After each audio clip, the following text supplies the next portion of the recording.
France के खिलाफ मुस्लिम देशों की नाराजगी संसद से सड़क तक देखी जा रही है। पहले कुछ देशों ने फ्रांस के सामान के बहिष्कार की बात की थी। अब पाकिस्तान और ईरान की संसद तक इसकी गूंज सुनाई दे रही है। कुवैत, जॉर्डन और कतर की कुछ दुकानों से फ्रांस के सामान हटा दिए गए हैं। तुर्की के राष्ट्रपति रिसेप तैयप एर्दोआन ने सोमवार को टीवी पर प्रसारित संदेश में फ्रांस में बने सामानों का बहिष्कार करने की अपील की। पाकिस्तान की संसद ने फ्रांस से अपने राजदूत को वापस बुलाने के लिए प्रस्ताव पारित किया। बाद में उन्हें ध्यान आया कि उनका राजदूत फ्रांस में है ही नहीं।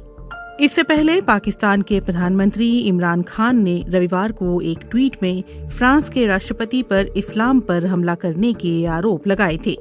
ईरान की संसद में भी अभिव्यक्ति की आजादी के नाम पर पैगंबर मोहम्मद के अपमान का मुद्दा उठा। वहां भी फ्रांसीसी सरकार के रुख पर सवाल उठाए गए। इतना ही नहीं, बांग्लादेश में मंगलवार को हजारों की तादाद में लोग विरोध प्रदर्शन के लिए सड़कों पर उतरे। यही हाल इराक, लीबिया और सीरिया का भी था। मुस्लिम देशों का सारा विरोध पैगंबर मोहम्मद के कार्टून दिखाने वाले फ्रांस के एक शिक्षक की हत्या के बाद राष्ट्रपति मैक्रों की टिप्पणी को लेकर शुरू हुआ है। मैक्रों ने कहा था, इस्लाम संकट में है। उन्होंने शिक्षक की हत्या को इस्लामी आतंकवादी हमला कहा था। इस बीच फ्रांस के विदेश मंत्रालय ने कहा है कि बहिष्कार की बेबुनियाद बातें अल्पसंख्यक समुदाय का सिर्फ एक कट्टर तबका ही कर रहा है। लेकिन फ्रांस के सामान के बहिष्कार से क्या हासिल होगा? क्या ये महज सांकेतिक विरोध है या फिर मुस्लिम देशों के बीच की लड़ाई का हिस्सा है? ये जानने के लिए सबसे पहले जानना होगा कि आखिर फ्रांस इन मुस्लिम देशों को क्या सामान बेचता है। आर्थिक सहयोग और विकास संगठन की अप्रैल 2019 की रिपोर्ट के मुताबिक फ्रांस का निर्यात 4 चीजों पर ज्यादा निर्भर करता है। पहला, हवाई जहाज और विमानन से जुड़े सामान। दूसरा, परिवहन उपकरण जिसमें ऑटो सेक्टर शामिल है। तीसरा, कृषि क्षेत्र से जुड़े सामान और चौथा, फैशन, लग्जरी गुड्स इंडस्ट्री। बीते 2 सालों में फ्रांस की ओर से दूसरे देशों को निर्यात करने वाले सामान में काफी कमी देखने को मिली है। समाचार एजेंसी रॉयटर्स ने कुवैत और सऊदी अरब के बाजारों में जाकर फ्रांस के सामान के बहिष्कार का जायजा लिया। उनकी रिपोर्ट के मुताबिक कुवैत के एक सुपरमार्केट स्टोर में लॉरियल ब्रांड के कॉस्मेटिक्स और स्किन केयर प्रोडक्ट्स की अलमारी खाली पड़ी थी। लॉरियल फ्रांसीसी ब्रांड है जिसके ब्यूटी प्रोडक्ट दुनिया भर में मशहूर हैं।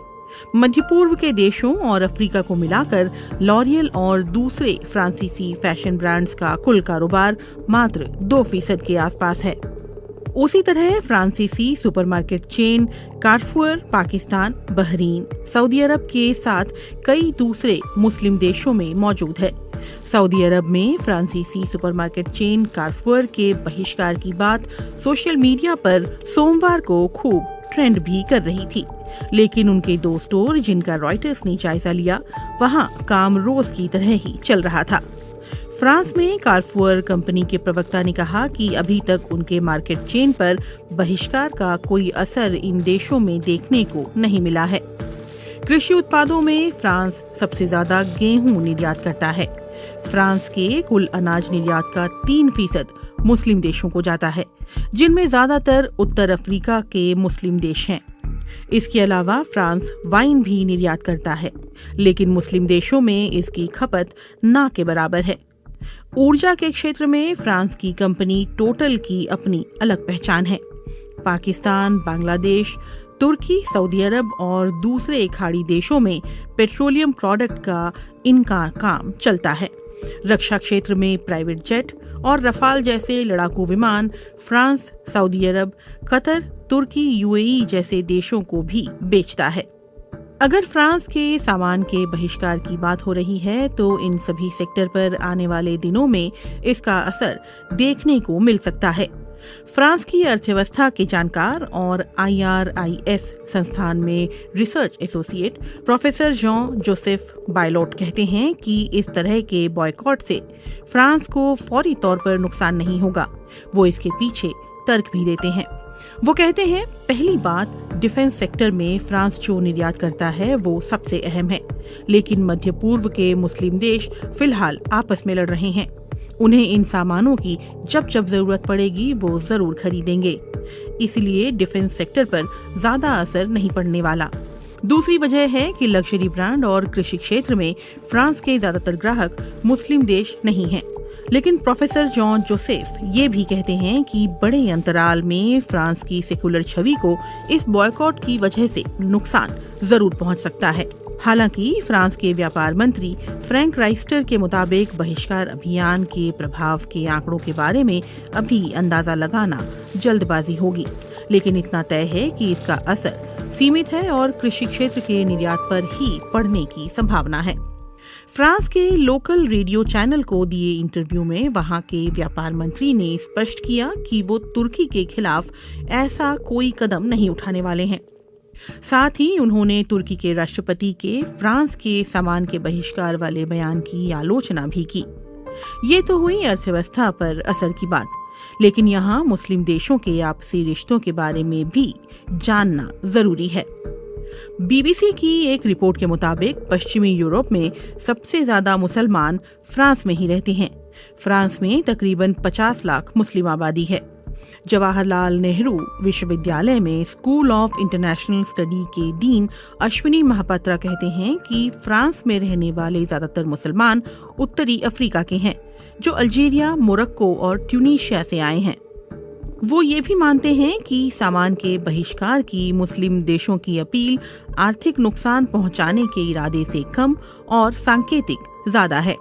इसके पीछे वो वजहें भी गिनाते हैं। फ्रांस और तुर्की के रिश्ते आज से नहीं बल्कि सालों से खराब चल रहे हैं। उनके बीच आपसी हितों की लड़ाई पहले से चल रही है। उनके मुताबिक फ्रांस यूरोपीय यूनियन में तुर्की की एंट्री का हमेशा से विरोध करता रहा है। इसके अलावा पूर्वी भूमध्य सागर में तुर्की के तेल और गैस के भंडार खोजने के अभियान को लेकर भी फ्रांस ने तुर्की का विरोध किया है। लीबिया में चल रहे गृह युद्ध में भी फ्रांस और तुर्की एक दूसरे के आमने सामने हैं। इस्लाम के नाम पर फ्रांस का विरोध तो अब शुरू हुआ है, इसीलिए इन बहिष्कारों का ताजा विवाद से सरोकार कम ही दिखता है। प्रोफेसर महापात्रा का मानना है कि फ्रांस के बहिष्कार की बात इस्लामिक देशों की आपसी लड़ाई का भी एक हिस्सा है। वो कहते हैं, पिछले कुछ समय से इस्लामिक देशों के बीच वर्चस्व की लड़ाई चल रही है कि उनका असली नेता कौन है। फ्रांस में बीते दिनों जो कुछ हुआ उसने इन सब इस्लामिक देशों को, चाहे वो तुर्की हो या फिर सऊदी अरब या फिर ईरान, सभी को एक मौका दिया कि इन देशों को एकजुट कर असल नेता बने। ये लड़ाई फ्रांस के विरोध में कम और आपस में मुस्लिम देशों के बीच की लड़ाई ज्यादा है। वो आगे कहते हैं, फ्रांस में जो कुछ हुआ उससे सभी मुस्लिम देशों में गुस्सा है। विरोध भी सभी ने किया, लेकिन लीड तुर्की लेना चाहता है ताकि वो इस्लामिक देशों के संरक्षक के तौर पर खुद को स्थापित कर सके। तुर्की उस्मानिया साम्राज्य के पतन को एक बहुत बड़ी त्रासदी के रूप में देखता है। उसे लगता है कि इस घटना के बाद मुस्लिम समाज पूरी दुनिया में निर्बल और बदहाल हो गया। इसीलिए वो चाहता है कि खिलाफत की पुनर्स्थापना के साथ मुसलमान अपने खोए हुए सुनहरे दिन फिर से हासिल करें। उस्मानिया साम्राज्य में खलीफा प्रमुख शासक हुआ करता था। खिलाफत की पुनर्स्थापना का मतलब है कि फिर से तुर्की में खलीफा के पद को स्थापित करना। यही तुर्की के राष्ट्रपति अर्दवान की ख्वाहिश है। लेकिन तुर्की की इस राह में कई रोड़े भी हैं, जैसे ईरान और सऊदी अरब। कभी कभी पाकिस्तान भी इसमें कूद पड़ता है, जैसे फ्रांस के मामले में इस बार प्रधानमंत्री इमरान खान ने किया। फ्रांस और इस्लामिक देशों के बीच जो ताज़ा विवाद है, उसमें इस लड़ाई की भी अहम भूमिका है।